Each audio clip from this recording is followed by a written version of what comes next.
شوې نو جامونه دې سکړو، اوس چې بوډا شوې نو توبه دې وکړه.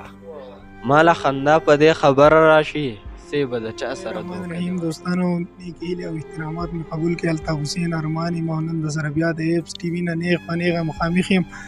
نن را سره شفیع الله دلجان صاحب ناست دی چې ډېر خوږ ژبې او انقلابي شاعري کوي. ډېر ښکلې شاعري ده او کم چې د پښتونۍ سیمې سره تعلق ساتي د هغو نه به یو څو شعرونه اورو. فیسبوک پاڼه یو نه یې خوښه کړې او زموږ د یوټیوب چینل یې هم نه یې سبسکرایب کړی نو مهرباني د ټولو نه مخکې خو د الطاف حسین ارمان صاحب ډېره شکریه ده کوم چې زموږ حجرې ته راغی، ډېره مننه.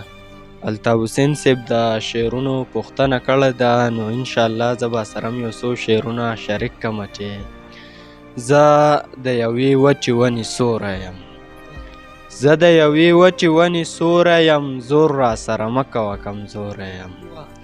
زه د یوې وچې ونې سوری یم، زور را سره مه کوه کمزوری یم. ته رانه نفرت کوې جو نفرت کوه، نورو ته خو زه د اسمان ستوری یم. ته رانه نفرت کوې جو نفرت کوه، نورو ته خو زه د اسمان ستوری سره شریک کړم. ارمان صاحب زړه مې ذرې ذرې خوارزار پروت دی،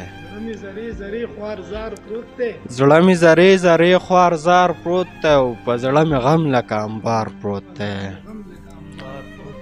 د پښتنو خوشحالي کم ځای وینم، د پښتنو خوشحالي کم ځای وینم، کابل ته مار سوات ته ښامار پروت دی. هغه سړی په نشو راواړو، هغه سړی په نشو راواړو، شراب یې څکړي د خمار پروت دی. او یخوږه یاره که زړګی غواړئ نو، یخوږه یاره که زړګی غواړئ نو، زما زړګی درته تیار پروت دی. او چا چې زما وطن ته سپک کتی دی، چا چې زما وطن ته سپک کتی دی، جو سمدستي ګوری مولدار پروت دی. چا چې زما وطن ته سپک کتی دی، جو سمدستي ګوری مولدار پروت دی. زه په سرو وینو رنګېدلی رالم، زه په سرو وینو رنګېدلی رالم، ځکه ښایسته د وطن ښار پروت دی. ډېره مننه جي. زه په سرو وینو رنګېدلی رالم، ځکه ښایسته د وطن ښار پروت دی. په کومه لار چې تیاران تلي وو، په کومه لار چې تیاران تلي وو، شفیع دلجان په هغې لار پروت دی.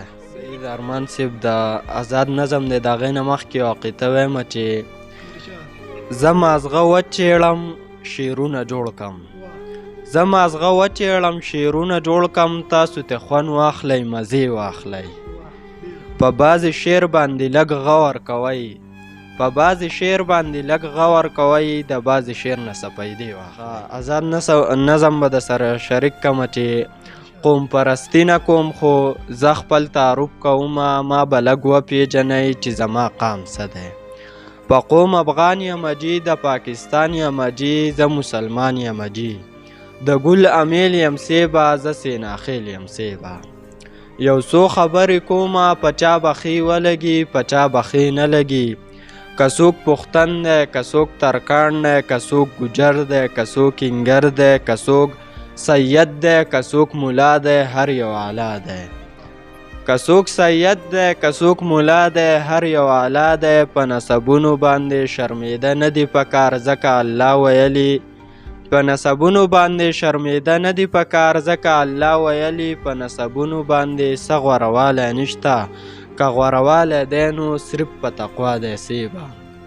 چې ما بیان ختم کو ډېر غریب نیولی یاره، دلجان یو سیټ ته ناسو د یو کاغذ په ټوکړه دلجان لیکلی و چې هر وخت غمونه د خفګان دی، زما زړګی تا پسې وران دی، هر یو قدم ارمان ارمان دی، ژوند مې روان دی، امتحان له مې بوځي نه. ډېره مننه جي.